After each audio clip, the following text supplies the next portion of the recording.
Gikone paro mar chik mar keto lokruok e kaka jopuonjre donje kuonde tiegruok mamalo kod kaka sirkal chano chulo omenda mag somo ne jopuonjrego ni nyim od bura. Sirkal chano mar bano agulu duto mag omenda masiro somo e kuonde tiegruok mamalo kendo nywandogi e achiel mibiro luongi ni Tertiary Education Funding Authority ka Kenya Universities and Colleges Central Placement Service biro kawo kar KUPS e keto jopuonjre e kuonde tiegruok mamalo. Simfris Okinda kolonwa e paroni mar chik.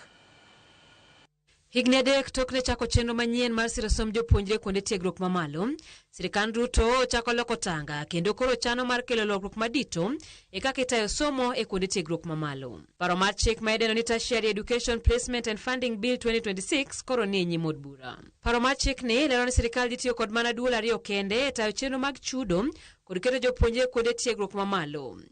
Chudo makamani biro chiwe 100% ne japuonjre ka japuonjre e yor hola chutho ka jopuonjre mang'aw to sirkal biro konyo kod omenda mamoko. Kenya Universities and Colleges Central Placement Service biro kawo ting' duto mag keto jopuonjre kuonde tiegruok mamalo.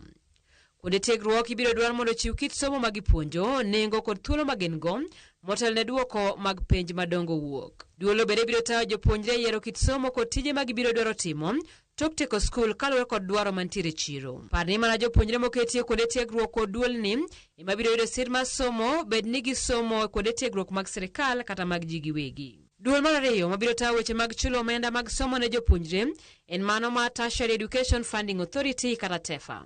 Duolni biro choko omenda kowuok kuonde mopogore kod neno ni jopuonjre oduoko holago tok tieko somo e kind ting' mamoko. Kaluwore kod paro mochiw kod jatatije ka Helb Geoffrey Monari, mokuom kuonde ma sirkal chano gole omenda oting'o, omenda ma sirkal keto thenge ne weche mag somo mageto silings bilion 100 higa ka higa. Holo omenda kowuok kuom kembe mag uso omenda. Kungo mibiro tim kod jonyuol ma ok dwar nyithindgi obi okaw hola, koro giketo matin kapod nyithindo tindo nyaka chieng' gidonje kuonde tiegruok mamalo. Parni hola ni ibiro nyuolo nyinyo kaka sasodo.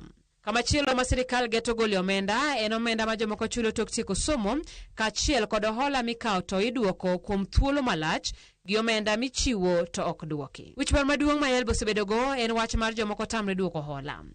E paro mar chikni, jopuonjre ibiro dwar mondo duok hola e thuolo mar higa achiel tok tieko somo. Kembe ma ondiko ji tich ibiro nywandi e duoko hola ni kaponi ok ging'ado to ibiro go gi fwai. Jomorem duoko gowi kaka dwarore ibiro go fwai mar 5% dwe ka dwe. Parni gowi ni ibiro pe kaluwore kod dwaro mar doho e duoko gop jopiny.